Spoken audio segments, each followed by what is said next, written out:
All right, so somebody stepped in it again, although he says he doesn't care. Colorado State football coach Jay Norvell, everything was going about really nicely as Colorado State and Colorado were going to play this week. And Jay Norvell, I sat down with ESPN today. I took my hat off. I took my glasses off, and I said, when I talk to grown-ups, I take my hat and my glasses off. That's what my mother taught me. All right, so then this sparked, oh, dear God, we have done it again. Or somebody has maybe given Deion and Colorado a little something to have that chip. Although, here's Deion with, you have the David Oven. Okay, so Deion Sanders, it was just going to be a good game. They done messed around and made it personal. I'm a grown man. You telling me what I'm supposed to wear, what I'm not supposed to wear, and you know that was like, please. So there's Deion and Colorado State and a little bit of something before the game coming up this week. Look, they're going to, if there's not something that somebody actually does, they're going to make one up in their head. That's what they're going to do. That's part of their MO right now, is to find everybody who doubts them and then build it up in their head to create the motivation. Sometimes it works, sometimes it doesn't, but so far they're 2-0 in the perceived slights. And this one right here isn't even a perceived slight. It is absolutely a slight. So Jay Norvell, don't give him any reason. It's not that maybe so Jay Norvell the opposing team have a little swagger. Maybe that's what it is, but I just think it's a silly move. You're trying to beat Deion at his own game, which I don't think you can really do. I think you're going to have to beat Deion by out-coaching him. So go out-coach him. I think if you feel like you have a legit shot to beat him, then I don't have a problem with what Jay Norvell said necessarily. Not that I, agree with him or support what he said, but if he feels like they're going to go in there and beat Colorado, then I guess that's why you would say something that could add some gasoline to just what are really some sparks that wasn't much of a fire that now has turned into a fire.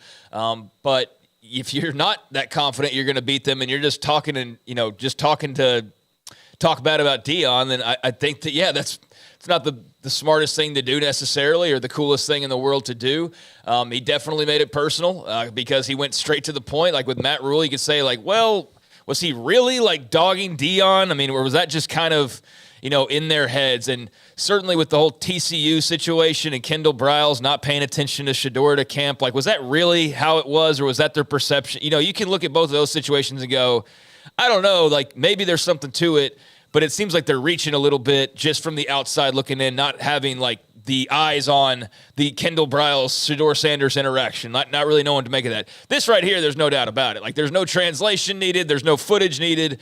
They absolutely got, somebody stepping up and just saying it straight to their face. So, you know what? Let's see how Colorado State plays this weekend. It certainly makes this game far more interesting than it was going to be prior because they would still get an audience just with Deion and Colorado doing what they're doing. But now you have the element of people expecting them to go and beat the ever-living mess out of Colorado State. And I'm sure, they're 24-point favorites. Yeah. So I'm sure that, now that what this blowout is going to be will be even that much more watched because there's this element to it. So, if Jay Norvell's intention was to promote this game, well, then by gosh, he did it as best as you possibly can because now people are talking about Colorado State that otherwise weren't really talking about this game. They were just talking about one of the teams and one of the coaches. Now they're talking about the actual matchup. So well done in that regard. Yeah, and it's already going to have a massive audience. You know that. And also, would we be doing as much of this if Deion was at Jackson State? There was a little flare-up with a coach in a post-game handshake that didn't really happen in a game, I believe, last year where they got a little bit into each other. But, you know what? Jay Norvell, why? Why not? I mean, you say why or why not? He said it. I'll never forget in 2001, Nebraska was number one in the country. They were still in a point where they were, in that run of winning 3 national titles since 94. Had played in a couple of, I think, others, at least one more against Florida State. They were really good. And Dan McCartney came in and said, you know what we're going to do? We're going to take the ball and we're going to jam it down their throat. And, of course, Nebraska's defense was really good. And Colorado did that. And you wonder if that didn't maybe somehow kind of motivate his team. They ran for whatever they wanted. And he was Dan McCartney, and they did it. So sometimes you can do it. And James Brown, when Texas in the 96 first ever Big 12 game, said we're going to win the game. Sometimes you say it, you're popping off. Sometimes you never know what kind of motivation it can give you and or the team you play for, or the other team for that matter. So there's that on Colorado and Colorado State. Yeah, and I think it's sort of strange for Jay Norvell to attack him the way that he did, as far as how he's supposed to dress as a man and things like that. Like, I see his angle, but I don't know that it was really necessary to say out loud, or I just think it was kind of a weird shot to take, but it was a shot nonetheless.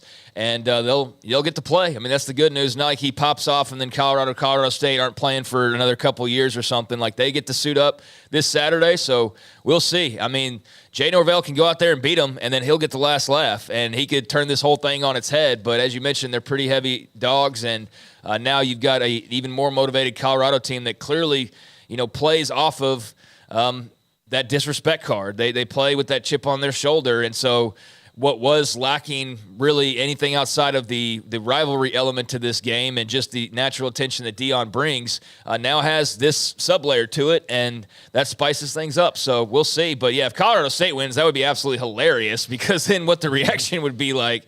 I fully expect Colorado to be 3-0, and I'm just interested in the exchange now whenever that happens. One of the things also, retired stockbroker, Sir Blah, Blah, Blah may have been the one that said, man, they called each other and said, hey, we don't need, let's go ahead and hype this up a little bit. And Sir Blah, Blah, Blah, Deion and Norvell just added another 500,000 to the TV audience that has been record-setting for what Colorado has done against TCU and also against Nebraska. Yeah, I also think that I'm surprised that the one avenue that Deion took was, if you say my mother taught me differently, I can tell you just from growing up in the same town and living very close to Deion Sanders' mother that the person he was closest to in his whole life, maybe taking a shot at how she raised him, was where he was going to go with that. But I guess not. But, yeah, it's interesting. Look, thanks for the fodder. It's great for a talk show. So, I mean, I appreciate it. I just think it's an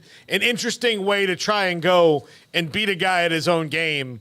Well, let's put it this way, Paul and Craig. We had a handful of little stories to get to. We would do that. But it gave us something else to start with. And Garrett also